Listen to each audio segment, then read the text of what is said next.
Everybody's favorite swamp-dwelling bad guy, Zartan. A buddy of mine sent this to me from Hong Kong, where they came out a little bit earlier than what they're going to here in the U.S. They won't be out in the U.S. until sometime next week. Zartan, the Zartan figure. I think that he's absolutely badass. Check this guy out. He comes with a lot of accessories that are themed toward the 80s release of the figure. He has the mask, the backpack, which actually holds the disguise kit, the pistol that's very similar to the one that he had, the one the 3 3/4 inch figure had. And I'm not sure what these little hand accessories are here. There's like a snake's head, and we'll get these out and take a look at them. And he comes with a knife. So let's get ready to crack this guy open, pull him out of the package, and see what he's all about. A little bit better look and better lighting here. We will take a look at the packaging first. You have the GiJoe Joe Classified series at the bottom with his name, Zartan.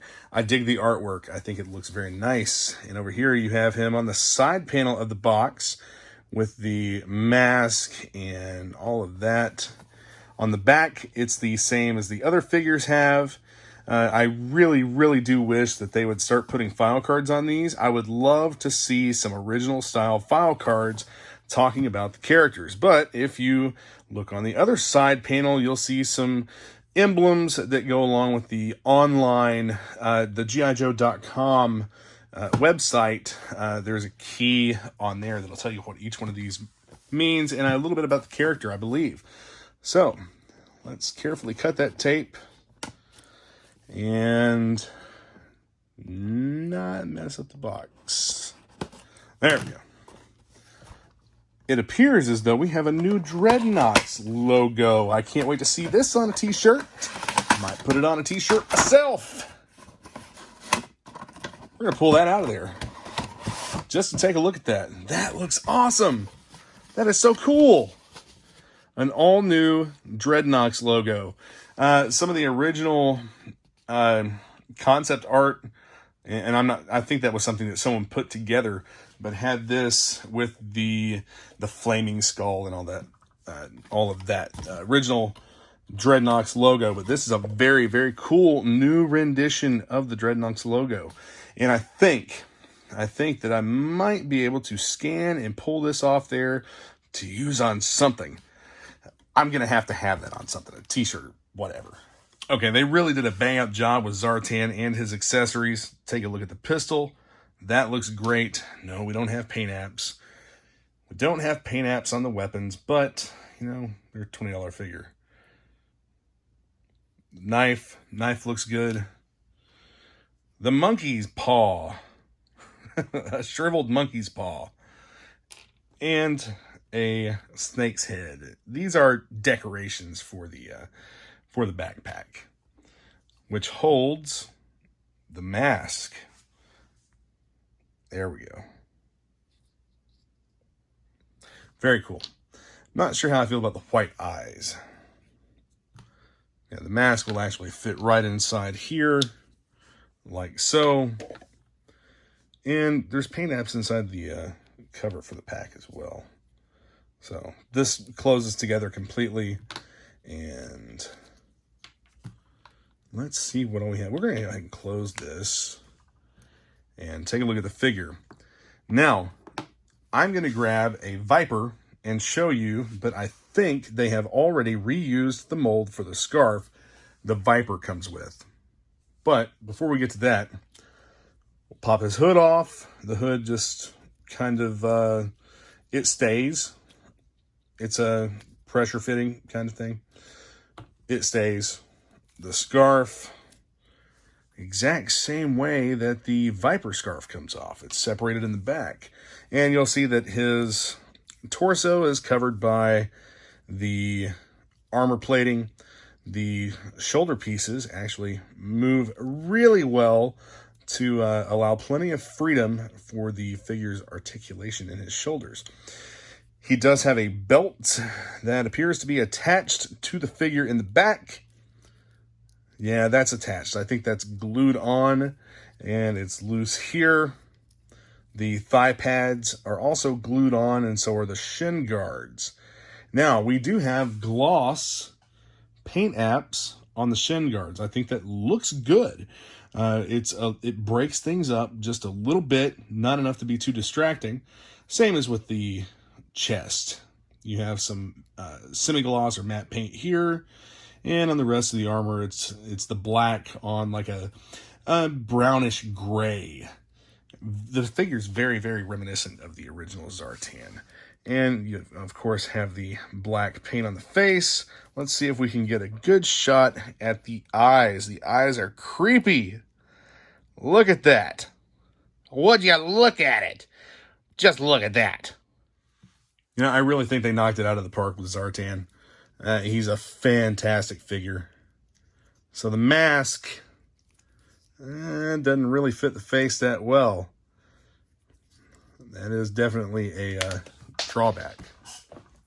So what we'll do here, we'll see if the mask will fit and stay on a little better with the... Oh, it does stay on with the hood. That's cool. So it stays on with the hood.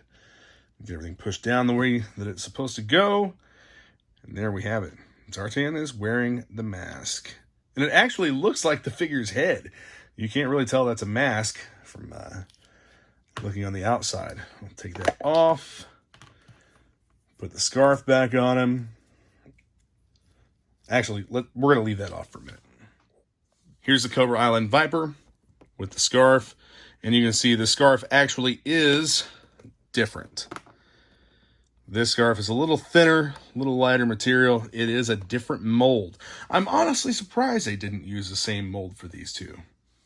Seems as though it would have made sense to use the same mold for this scarf as what they used for the Viper, the Cobra Island Viper. And we'll go ahead and put that hood back on him here. Get him looking like his old self.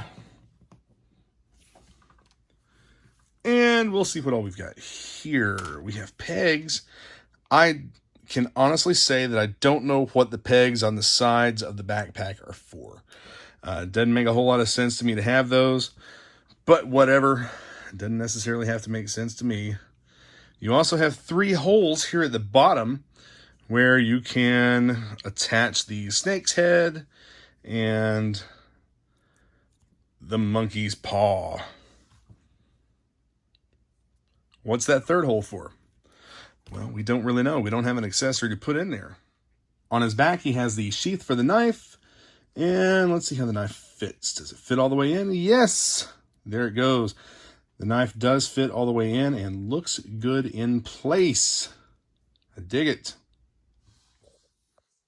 And his hand does hold the pistol appropriately with the finger inside the trigger guard. Let's pop it out of there and see how it does on the other hand. It looks like the other hand is actually more in tune for that.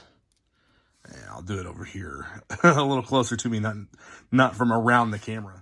So the problem that I'm kind of running into is that his hand can't choke up on the grip of the pistol enough for it to go far enough in his hand to get the trigger finger inside. It was difficult with the other hand. I'm not going to force it with this one, even though the hands are pliable and soft, almost like a kung fu grip. So I found a function for the posts on the side of the backpack. I guess if you wanted to, you could put the pistol on there. It seems to fit. Some of the stuff like the Snake Eyes, weird Nerf blaster type guns, they would also fit on a peg like that. Well, there he is in all of his dreadnought glory, Zartan. I think the only thing that I could really enjoy more about this figure is if they, by some chance, made him photosensitive. If his skin turned blue, I think that would be even better.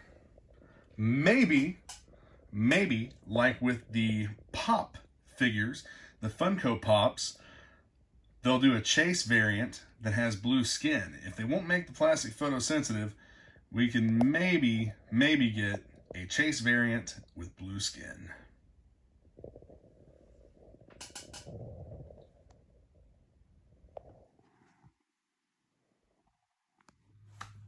Thanks for checking out the new Zartan figure with me. Be sure to hit that subscribe button. Stay tuned for more videos.